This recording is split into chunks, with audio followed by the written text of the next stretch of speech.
Hello, and welcome to Out of Bounds. My name is Stephen Dennis. My guest today is Representative Heath Howard. He's the progressive frontrunner running for Congress in New Hampshire in one of the nation's most competitive primaries this election cycle. Representative Heath Howard, thank you so much for joining me today on Out of Bounds. Stephen, it's a pleasure to be here. Thank you for having me on.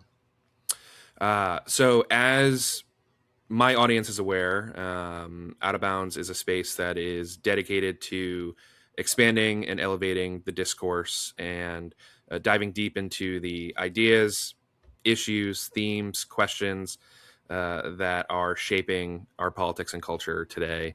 To help us do that, I have each guest, we start these conversations with an opinion, idea, perspective, or take that you might have been holding on to that might be viewed as polarizing, controversial, or in opposition to the spaces that you typically occupy. The goal here, it's not just for clicks. It's to, I think it's good for audiences to hear things that they might disagree with or that might conflict with their typical echo chamber. So without further ado, my audience is ready. The floor is yours. What is your out of bounds take? Yeah, we need to end the Cuban embargo. It is not doing any benefit to us, and it's actively harming a nation that is in our sphere. It's something that we are actively putting our thumbs on the scale to harm people. And we're seeing a situation right now where they don't actually have the opportunity to turn on the lights right now. The electrical grid is completely out. They don't have the resources to power anything at the moment, and that's because of us. And I think that that's really disturbing because people are going to die due to our actions. You know, the topic of Cuba and their relationship with the United States has been radioactive, ever since I learned, about it in my middle school history books. You have just as recently Hassan Piker, who most of the folks in my audience will be familiar with, getting supposedly subpoenaed over the humanitarian trip that he had taken to Cuba a few months ago.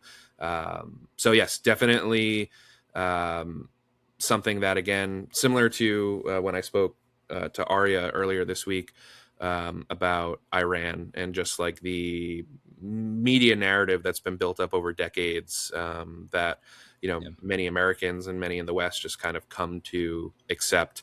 That's an interesting take. Thanks for sharing. I wanted to dive right into the state of the race. So you're a state representative, but you're running for Congress in New Hampshire's 1st district. Again, a lot of my audience is not from New Hampshire, so they may not have been in the weeds like you and I have been in this race. And we're 2 months out from the primary. And it's a competitive primary. And so just wanted to give you an opportunity to introduce yourself as a candidate, introduce your priorities and your kind of state of the race as it currently stands. Yeah, for sure. So, I mean, for starters, I got involved in politics after I suffered a severe back injury when I was 15. I had a L4 burst fracture. I had 4 rods, 8 screws put in. I had to have my spinal cord rebundled. I'm very thankful that I'm not paralyzed and I have the ability to walk. But I mean, that experience showed me just how broken our healthcare system really is. Because I remember, because I had a skiing accident. See, I caught an edge, up at Mount Sunapee, ended up sliding on my back into the woods, landing on a rock, and my spine got replaced like that. Not fun, but No. it was really just it showed me really just how broken our healthcare system is and how difficult it is for the disabled community to just be involved in everyday life. Mm-hmm. And that's really kind of motivated me and actually educated me in a lot of my positions and opinions, like why we need to have a universal healthcare system that is a single payer program that actually treats everybody equally. Because we need people to get the actual healthcare that they need in order to make sure that our entire society is healthier. Mm-hmm. And that's something that right now in America, we are basically just putting off every single procedure known to man and just saying, all right, I'm not going to worry about this. I'm not going to worry about this until it becomes an actual problem. And preventative care is one of the easiest and cheapest ways that we can actually make sure that people have higher quality of life and are living healthier lives. I think that when we're looking at New Hampshire too, I'm 26. I'm the youngest one in this race, younger than the kids of some of my opponents. But this is something where we need to look at how toxic this state is to young people. We have been pushing young people out like crazy, and we just passed Maine as the oldest state in the country. Part of that is we have the highest in-state tuition anywhere in the nation for in-state universities. And even if we doubled our state aid to those universities, we'd be dead last in university funding. That is awful because we are basically incentivizing our youth to move out of the state and go elsewhere. And they're Mhm. not necessarily coming back. I mean, housing costs are completely out of control, and young people are not necessarily able to compete with large corporations that are coming in, buying up these single family houses, and basically you're just throwing $100,000 over asking price on the table, which they can't compete with. So they're saying, why would I live in New Hampshire? It's too expensive. The education is way too expensive as well. And on top of that, like we have businesses that are fleeing the state. I mean, we have the Budweiser distillery in Merrimack that just shut down. That Mhm. was 200 union jobs gone. So we need to understand why the Merrimack distillery shut down in the first place. And it's because they couldn't find people to fill those positions. Part of it is we have a 7.25 minimum wage. We are reliant on the federal minimum wage here, and we need to raise the minimum wage because when we're talking about when the minimum wage was first implemented, FDR wanted to make sure that it was a livable wage. And that's what we need to be striving for. I think that those are really the four big issues facing our country right now: healthcare, education, housing, and a livable wage. That's what we need to be talking about, and that's what we need to be focused on. And many of my audience members will, they are the type who are either anti-establishment or looking for an alternative. And you happen to be the progressive front runner in your race, and you're running against two more moderate establishment candidates. Could you just talk about the kind of lived experience of being that candidate on the outside running against one, someone from a family dynasty and another, high ranking member of the state's Democratic Party who worked previously with Obama and is Yeah. very pro Israel? Yeah. Well, I think that people are looking for something different. They're looking for something proven. And being the only one in this race with a real tangible record, it's been a huge advantage for me being able to go to voters and say, this is where I stand. You can see that I sponsored a resolution calling for our federal delegation to push for a ceasefire and call it a genocide in Gaza. That I think is really something that is important right now for voters.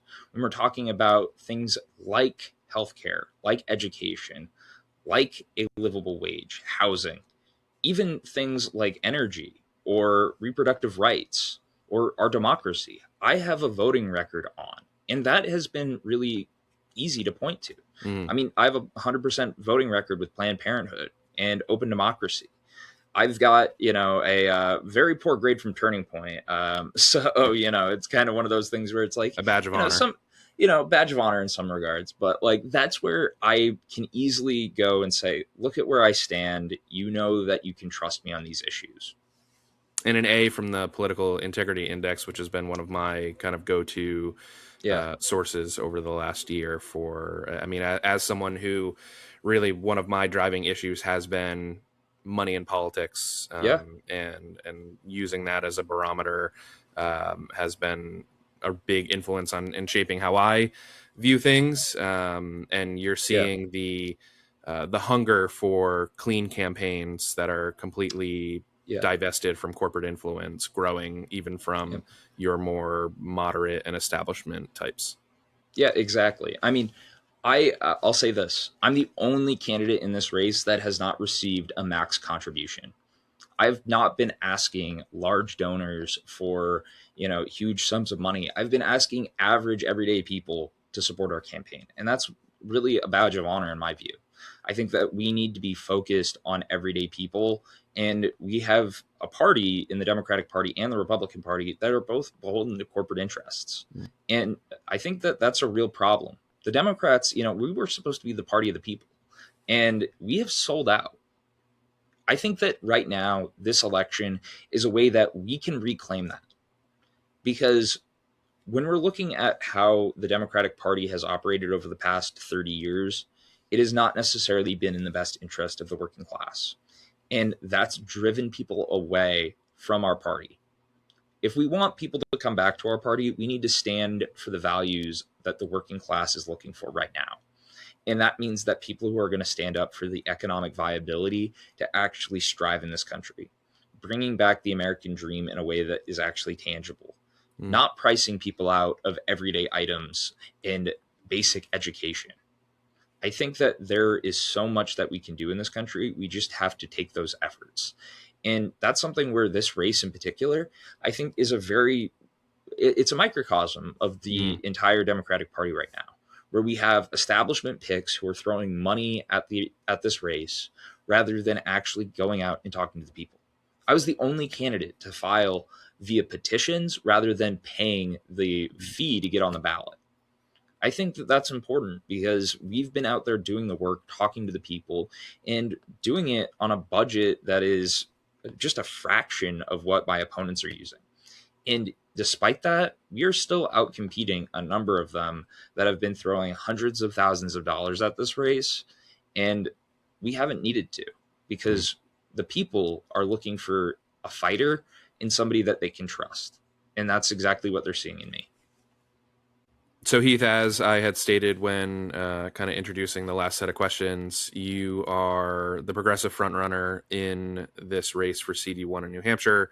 You currently sit in a close third behind those two kind of moderate centrist candidates who are fighting it out and possibly pulling votes from each other.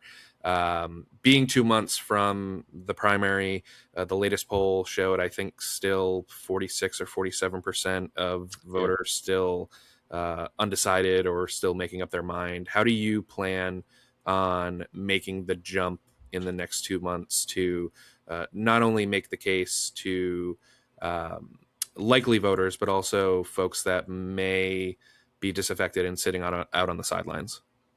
Yeah, so our goal right now is to hit a bunch of doors. We have a lot of volunteers that are out being active, getting involved, and I think that that's really important right now when we're talking about how we can best win this race.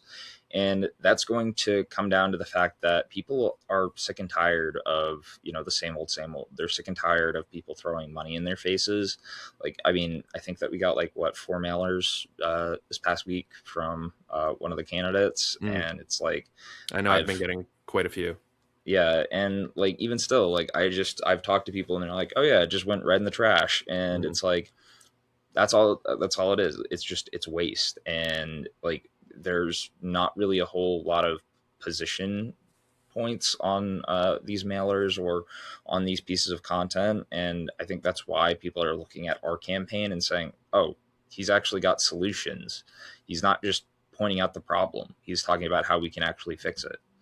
And I think that that's really important because people are looking for somebody who has those solutions, not somebody who can just identify the problem. Because a lot of people can identify a problem.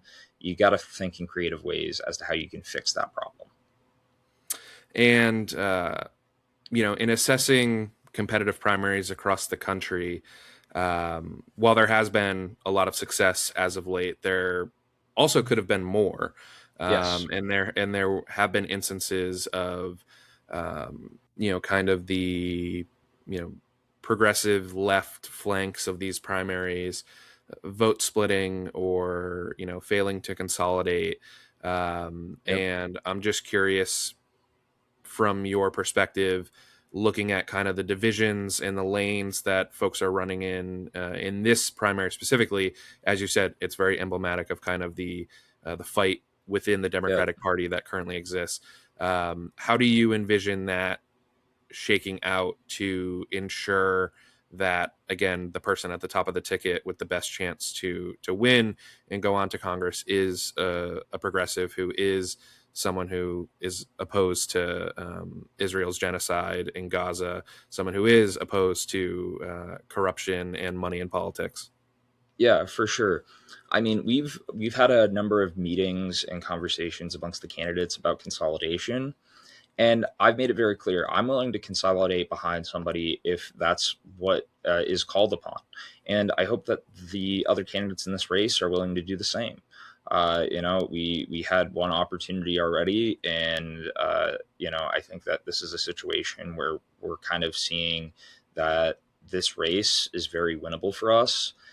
It's just we need to also think about how we can best move forward and consolidate. And I was willing to support other candidates. I just hope that they're willing to do the same.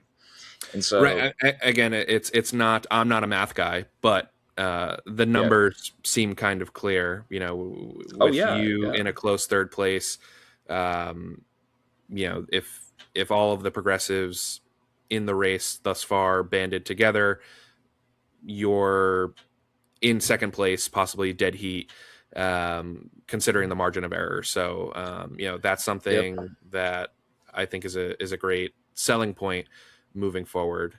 Heath, something that has been a focal point of my uh, reporting and my newsletter since its launch, and has really been one of the most driving issues in politics and really reshaping it over the last few years is the issue of Israel and Gaza. I know that we've mentioned it a couple of times here already.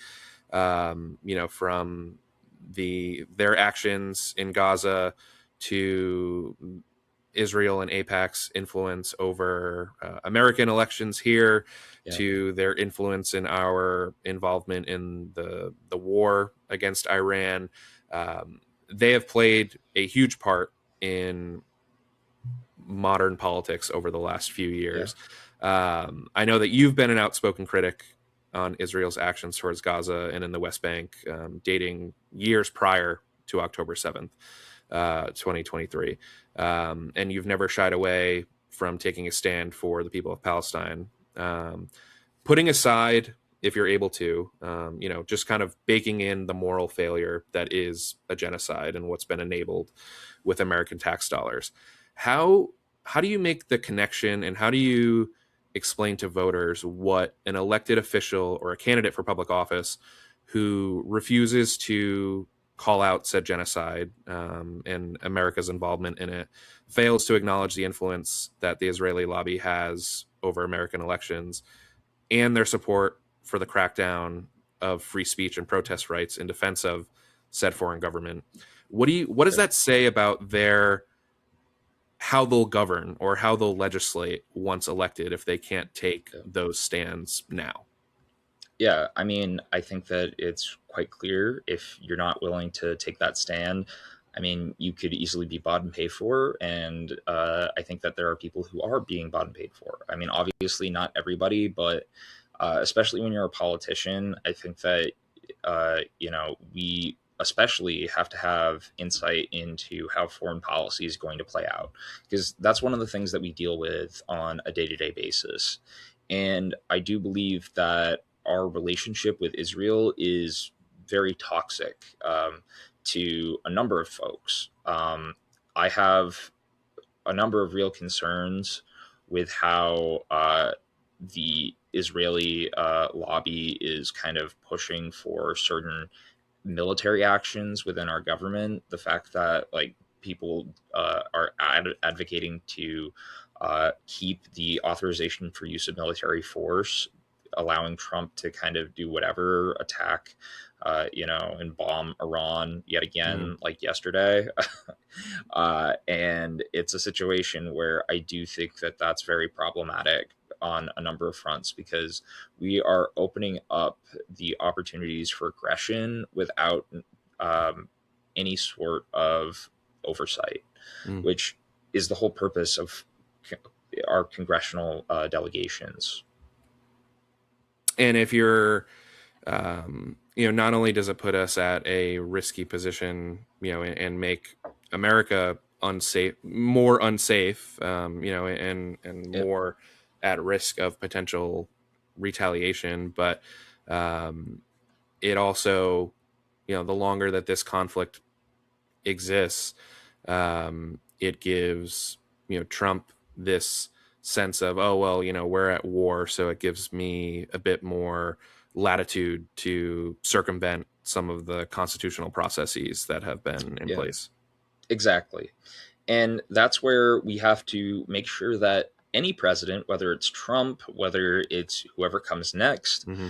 they are restricted and forced to follow the Constitution, because the Constitution is very clear. Congress has the power to declare war, not the president. So Heath, you got your start in politics by successfully winning over a district that had previously gone towards Trump. New Hampshire is a very purple state. Your district is one that is likely, considered just as purple. Um, Yep. there's often this push towards this invisible moderate voter, instead of winning over the voters who maybe they voted for Obama twice but then Trump three times. Can Yeah. you talk about that approach from you and why that's been successful, and how you've been able to make that connection? Yeah. Well, I think that it's partially trust. People have been able to go up to me and talk to me about anything. And the thing is that I'm a straight shooter. I'm going to tell you exactly what I think and where I stand. It's like, if you disagree with me, that's fine. I, want to have that discussion. I want to explain where I am and where I'm coming from. And I think that there is a lot of respect there. And, the Republicans that I've talked to and the Trump supporters that I've talked to, oftentimes they're looking for a lot of what we're talking about. Mm-hmm. Like, I mean, even still, during Trump's State of the Union address, he talked about banning corporations from the single family housing market. That's a key platform, part of our platform. And I Right. think that's something where, whether you're a Democrat, whether you're a Republican, you can get on board with that, because people should be the ones living in these homes. It shouldn't be treated as a poker chip for these large corporations, because that's what they're treating it as right now. Or he's also, or something similar is, he's always talking about his desire to lower the cost of prescription drugs, and he always Exactly. dangles Yeah. that out there. Yeah. And then someone like Bernie Yep. Sanders will be like, kind of call him on his bluff and be like, I have legislation, Yeah. let's sign it. And Yeah. and so there's that constant dangling of these kind of populist economic Yes. policies, but ends up pulling the rug out on those Yep. constituents when he strikes Iran and the Strait of Hormuz closes, and now those voters are paying $5 for gas. Yeah, exactly. And I mean, I think that it's a situation where gotta go fill up the tank later today. Hmm. Gotta before those prices go Yeah, up. that'll hurt. Yeah, but in terms of what we're looking at right now with Trump voters, they're just looking for somebody who's going to fight for them, and they are not happy with the status quo. Ultimately, there are a lot of people that I know that voted for Bernie in the 2016 primary and then has voted for Trump every single time since. Hmm. And like, that is the type of voter where I'll go and knock on their door. I'll talk to them and kind of explain my position and where I stand. And they agree with a lot of what we are talking about on this podcast. They agree that, universal health care could be a cheaper alternative.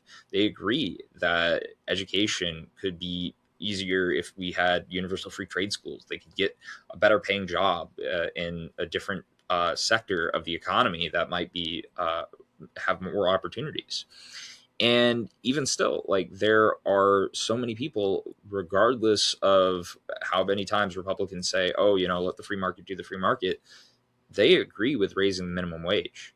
There are a lot of people that do. Mm. And it's those basic things where it's just talking about the issues. It's trying to focus on the real living conditions of the people rather than just trying to divide. Because that's what we hear far too often. Oh, the Republicans did this. Oh, the Democrats did that. No, we need to talk about the issues and how we can actually get things done. And that's exactly what we've been doing on this campaign. We've been talking to the people, where they stand and how we can improve their lives. And, it doesn't matter if it's somebody with a Trump flag and several Caliat signs in their yard. I'll go and talk to them. I'll make sure that, we have a conversation and that we can actually move forward.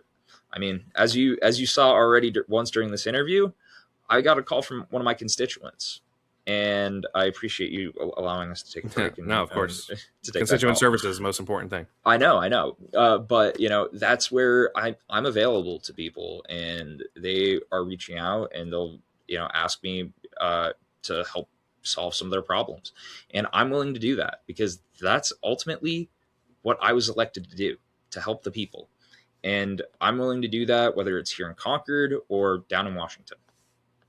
So you had mentioned about these Trump voters even feeling disillusioned with Trump himself, after kind of being sold a bill of goods and him being unable to follow through on it.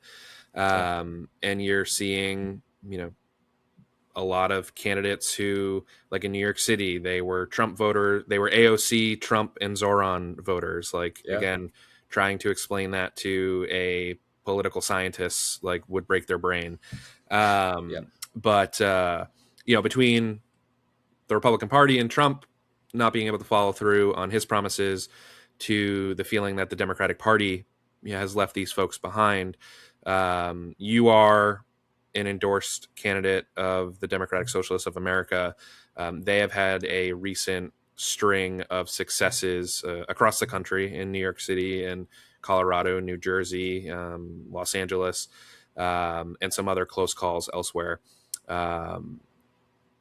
That vision seems to be more appealing to folks because it's a counter to the pro-imperialists spending money overseas on bombs that are, blowing kids to bits. It's a counter to the pro-corporate capture that American politics has seen over the last several decades. Can you speak to the fact that you are an endorsed Democratic Socialist and kind of what that means for your politics and your platform? Yeah, so I'm a Democratic Socialist. I proudly will say that, and it's something where I believe in the workers deserve more platform. I think that that's really kind of something that we can strive towards, because when we're talking about the living conditions of everyday people, they're looking for something that's different than the status quo. That's why they went to Trump, and that's why they're looking at the DSA and saying this is a better path forward. I mean, when we look at polling, the Democratic Socialists of America are polling better and have a higher approval rating than the Democrats themselves. And it's a situation where it's like, when you look at like what Zoran has done, eliminating a $12 billion deficit, filling potholes without cutting any services. Yeah, exactly.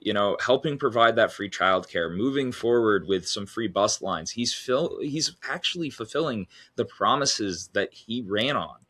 And that's all something that the Democrats have failed to do, whether it be at a local level, whether it be at a state level. I mean, here in New Hampshire, we've had a number of failures.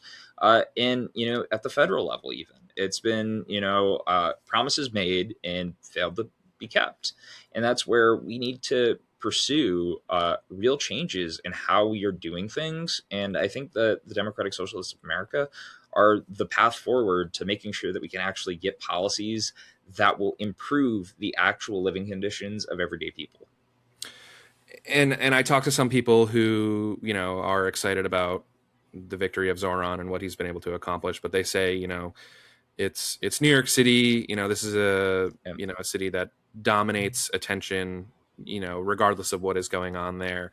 How does that correlate to New Hampshire or Colorado or, other states? And my answer is that he's normalizing, and this string of wins has been normalizing what were once portrayed or considered as like radical fringe policies. He's normalizing them, and I know that you've been at a lot of protests in the last year, whether it be against ICE detention center or data centers, or for against police brutality. And can you speak to, because in my experience, the folks that I'm talking to there, some Yeah. of them are even kind of moderate Democratic voters Oh who yeah. have been kind of persuaded by this "you deserve more" platform Yeah. and slate of candidates. Yeah. Well, I mean, we've seen this in the polling. I'm the leader with independents. I'm the leader with moderates. Mm, And that's because our message is very clear. The Democrats are not willing to do really anything. I mean, Hakeem Jeffries doesn't even want to pursue impeachment, for fuck's sake. mm. Excuse my language, but like No, you're good. that is the only thing that like they stand for, and they're not Mm, even willing to go after that. right. And I think that that's a big problem when we're talking about how the Democrats have, failed. The Democratic Socialists have succeeded, and that's something that I think people are looking at the wins and they're adding them up and saying, yeah, this is kind of how we actually need to proceed, because the Democrats are coming to the table with a compromised position already. We need to have a little bit extra wiggle room so that we can actually get things done and get to a place that is actually improving things, rather than saying, okay, here's the already compromised position and we'll just move it more to the right. Right. The answer can't be capitulate to fascism. You have Yep. to get more creative, and the playbook that has gotten us here can't be retread over and over again. Exactly.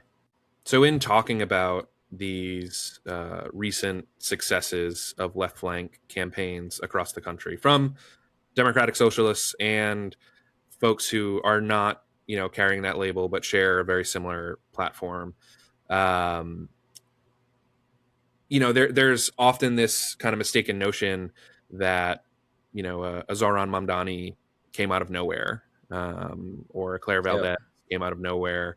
But in reality, these have been projects that have been going on for years. I mean, the first time I Yeah. heard kind of democratic socialist, it was 10 years ago when Bernie Sanders, identified himself as it during his 2016 presidential campaign. So this has been a project that has been going on for a while. Yep. I'm curious. In obviously, I know you're busy knocking doors, phone calls, meeting with potential voters. But in observing the successes of these campaigns around the country, have there been things that stick out to you that can be mirrored not only in your own campaign, but for building Yep. the foundations of a movement in the state that can grow and get stronger and continue to serve as an alternative to the far right, moderate right, and kind of corporate Democrat centers that have been offered to voters for so Yeah. long? Well, we're really doing a whole lot to try to expand our volunteer opportunities and getting people engaged in the campaign. I mean, we have a number of volunteers that have taken up leadership positions, and part of that is like I don't have like any paid staff here on the ground. Mm, Like it's all volunteer based, and so everything that we have done is completely based off of the movement that we've built. And it's about making sure that we can continue that. I mean, what we've seen with like Kat Abagazale in Illinois, in Chicago, she turned her campaign office into a mutual aid hub and has still been running that after the election. mm, And I think that that's like extremely noble. I mean, Shoykat Chakrabarty in San Francisco, yep. uh, he changed his campaign fund into a PAC to help other progressive candidates. And we're seeing, people like Chris Robb go around from state to state to help Democratic Socialist endorsed candidates run and win. Mm, This is a movement that is building speed and momentum. And I think that with the successes that we have seen, people are looking for that type of leadership and that type of mentality going forward. And we've seen just like, we just had like when I joined, we had like 300 members, 250 members in the DSA, mm, and we're already up to 400. mm. And so we've gained quite a bit in like the last year. So it's a real kind of change in terms of like how people are perceiving the DSA and where we need to be going. Right. I mean, you threw out some names that I had, failed to mention. I mean, Kat in the campaign that she ran in Illinois, I thought it was one of the most kind of reinvention of the usual campaign that I had ever seen. You know, whether it was trading phone banking time for Twitch streaming and pursuing kind of donations in that manner to the mutual aid hub that you had said, or instead Yep. of hosting events for where entry was a paid dollar amount, it was non-perishable items and undergarments and things like that that could be donated. And I personally think that from kind of an outsider perspective and someone who has volunteered on campaigns in the past, like seeing things done a little bit differently and just knowing that the time and effort that you're putting in isn't just is nice, but the large maxed out check is nicer, to a lot of these campaigns and candidates. I think that it builds a greater sense of purpose from the folks that are helping carry campaigns forward. So again, Heath, as we move into the 60 days until primary election day, Yep. uh, what is your final pitch to voters who are undecided, or maybe have been uh, supporting another progressive campaign because of sometimes you fall in love with the first person that you see, or is introduced to you. What is your pitch to the voters over these next couple of months to Yep. either get involved with your campaign, come out to an event, consider supporting you and your platform, which is growing in popularity and winning around the country? Yeah. I think that this is a movement that people are really looking forward to because I'm 26. I have, a whole life ahead of me, and the Mm. decisions that I make are going to affect all of us. So I have a vested interest in making sure that this country is as amazing as possible. And I think that that's something where we can do this together. Again, I believe that our elected officials can do so much more and can be so much better than what we are expecting from them right now. And that's something where people can come to one of my events. And I encourage you to come chat with me, talk with me, because at the end of the day, I want to hear what you have to say. And I encourage you to learn more about our campaign and about our movement at heathhowardnh.com, or follow us on any of our social media platforms, at heathhowardnh. Because at the end of the day, that's how we're going to be able to connect with anyone and everyone, whether it's on social media, whether it's on the phones, whether it's at an event, whether it's on the doors. We want to be out there doing the work. And I want to see as many people as possible, and be able to talk to them. And that's something where by going out and helping us at an event or knocking doors, you can help us achieve that. So I really appreciate you taking the time to have us on, Stephen. It really means a lot. And I hope to see, a lot of you at some future events. Awesome. And I know that you had mentioned this is the first of several podcast appearances that you have today. And I just think, again, your uh, willingness and instinct to do things a little bit differently than playing the traditional campaign playbook. I think that bodes well for you and is, again, just showing that there is a different path forward. So yes, I will include links to everything that you mentioned in the comments and in the description. Best of luck with the campaign, and look forward to having you back on Out of Bounds in the future. Thank you so much. Appreciate it.